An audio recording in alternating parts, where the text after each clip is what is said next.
So welcome to the channel. I'm gonna start this one right here with a beer, end of the day, well, end of the week, and vacation's coming soon anyway. So yeah, I'm sure a lot of you have seen this angle. I'd like to see some more of it. So let's take a little walk, shall we? Oof. Back off. So over here we got the one thing about this shop is the photos are constantly evolving, but this one over here is a constant. When my grandmother first opened a hair salon, that was the voucher that she gave out. And so that's always on the wall. She's passed away now, but this means she's always looking down on us. I'll get into this more in another video, but just a brief introduction. Also, as I moved to New Zealand from Toronto, we're always surrounded by these photographs. My old neighbor Ivan took them. And it's about 135 of them all around the salon. It's the old neighborhood on Queen Street West where I used to live. And the reason why I love them so much is it's like street people, homeless people, arts, culture, the rest of it from back home. It means every day when you come into work, you're completely surrounded by honesty. Here's Ivan right there. That's the man who took all the photographs. And a lot of the people in here are like people I've known in the past. For example, the old hair salon I used to work back home. That's my old employers who employed me, Dean and Sunil. And Sunil, he's the man who taught me so much about hair over the years. He's like, well, I would say my prodigy, right?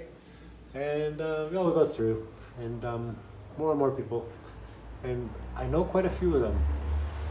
All these photos were taken between 93 to 97.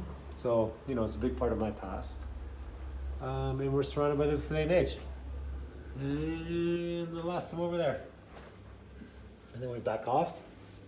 Yeah, disco balls. And we love round mirrors. I just love round mirrors. So that's a big thing about it. These are the chairs in the salon. And these have always been the chairs in the salon. With one exception, there's the oddball sticking out. Now what happened with that is my friend has a barber shop down the road, the Godfather Barber. He's restoring barber chairs, and he said, do you want to buy a chair? $800. And I was like, yeah, I guess. And it was meant to go sit in the corner over here where my wardrobe department is now. Just like novelty kind of thing. But anyhow, and it's so heavy. But I gave it $800. I brought it in here. And I thought, I'll stick it over here and I'll try a haircut just to see. And I did a bob with it. The first one was a bob because it's so high. Like, look at this. It's high up. So for me, because I'm 6 feet tall, it's good ergonomics. Because normally when you cut hair, you know, you use these friggin' stools. You go down to a customer with a stool so you can cut the hair. Or that massive chair, you can come out of the stool and just cut hair. So I haven't owned it for very long, and this became a bit of the inspiration for doing these videos that we're doing. It's just petrol and novelty. My grandma's salon, I would also say that the first job I ever had in a hair salon was when I was 5 years old. And I used to sweep the floor in that salon. And that would have been, I was born in 71. So when I was 5, 76. So you're talking about my first exposure into, you know, a hair world. 5-year-old, that's in 1976, which was a pretty cool time. And I just like having things like this around. And also, you know, our 1920s vibing. And also our marketing for the Blow Up Salon. You can go on the webpage. There's been lots of retro marketing like that as well. So now we're into retro videos because I've never done videos before. Just time for something different. I think the primary reason for getting into what we're doing with this stuff is coming out of lockdown. I mean, it's been COVID, right? We're so lucky we live in Wellington. So lucky to be in Wellington, New Zealand. We haven't had it hard here. I had to close the shop for 48 days. And then we became COVID free here. And then we opened up. and we haven't been restricted. We haven't had to wear masks, COVID free. And if you live in a region that becomes COVID free, then the economy becomes so strong. And as a business, we were so busy. But what came up was mullets. Mullets came up. And then that was fun. It's, well, inspire some more retro. What else can we do?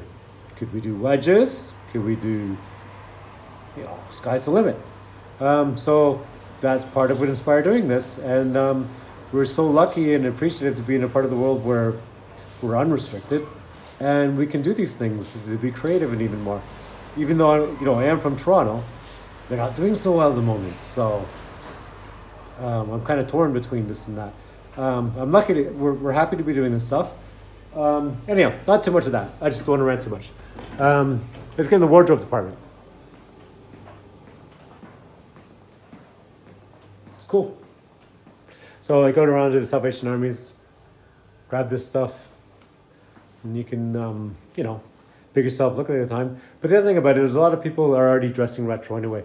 I think most people that come in here have already come in with clothing from the era anyway. So we're just matching haircuts for the time. That's our dispensary, because we like to be good for the environment. And the rest of the shop, that's the... Oh, and there's the Target. There's a reason for that too. The name of the salon's Blow Up. Blow Up's not actually... There was a film called Blow Up, which influenced a nightclub, which became Blow Up, where I used to hang out at the nightclub. And the nightclub was like a very mod culture kind of thing, right? So I named my hair salon after the nightclub I used to go to. So technically, my salon's named after a nightclub, and the nightclub's named after a film from the 60s called Blow Up. But the one I went to was Blow Up in Toronto, which was Davy Love. He painted that target on the wall in the first venue that he opened, the first location he opened in. So I remember going there. It's called the Lemon Drop on Dundas Street in Toronto.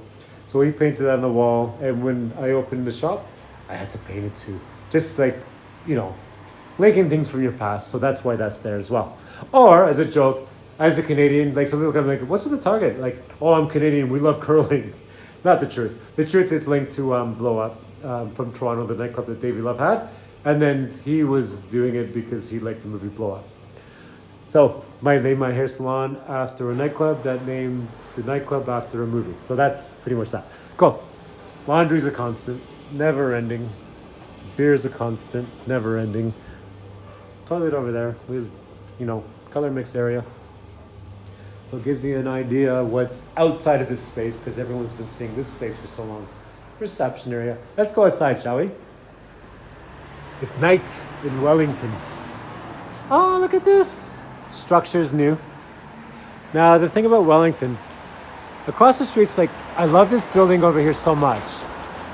But this neighborhood is Bulka Street. It's just brutalism architect everywhere you look. Same with my building. This is my building. It's just brutalism architect. I'll do shots in the daytime as well. Now, this is a new thing. It's been going up over this week. This construction has been this week. It's this massive structure that's been going up. And the reason for is like Wellington's always doing earthquake strengthenings and the things like that. And the issue is, how you guys doing? I'm doing a movie. We got that. Very good, yeah. Nice shot though. Cool. So when you look up there, there's a bunch of concrete panels. And if there was a major earthquake, they'll fall free and they'll come crashing down into the sidewalk. And a lot of people could die, maybe, I don't know. There you go. So what they're doing is they're building this massive structure in front of my shop. So if those panels came down, you wouldn't die, you'd live. It's also good for my staff and my customers and the rest of it. So, but Wellington's constantly going through things like this. We have a beautiful sign up there. How you doing? Anyhow, it's been cut off by the new structure. It was a beautiful sign. But we're gonna get a new sign up in the front here. You can see the posts and everything. So, yeah, the front of our shop is changing this week, and well, it's kind of cool. And here you go. Hair models wanted. Inquire within if anyone wants to be. Oh my God, I'm so dyslexic. I don't know how to spell inquire. But yeah, I'm a hairdresser that's dyslexic. I don't, never embarrassed. That's such a great shot, hey? Yeah, Amy, she's gorgeous. But from the sidewalk looking in. And our dispensary. Save on plastic. Come get your refills. And of course we got candies or lollies. You've been good and behaved for your haircut, you can have a lolly. In our little retail, we are Wella Salon. All our Wella products. And yeah, our color mix area. All color mix areas are like. And over here, I love this thing, the color rack. Nice, organized, everything, clean lines and everything. This side, not so much. Good enough though. I got a full towels. Constant. Oh yeah, and then beer fridge. Cool. So that's the tour of the shop. Anyhow, welcome to the channel. And yeah, I started shooting this stuff, I think the end of February, beginning of March. And I've made a lot of videos, but I'm not a video editor. So I'm learning all this stuff, but I've been lately posting one a day because I'm catching up on all the content I produced or I've been shooting.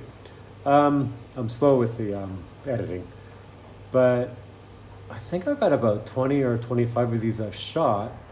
I've only put out 5 so far, so I'm gonna keep putting out a lot until I get caught up. And then what my ultimate goal is, we're gonna be able to probably do about 1 or 2 a week, because that's what we have been doing. It's just getting caught up on what I've been. Anyhow, I'm a hairdresser, not a video editor, but eventually we'll get caught up. But yeah, so just keep watching this space. Cheers. Have a good night.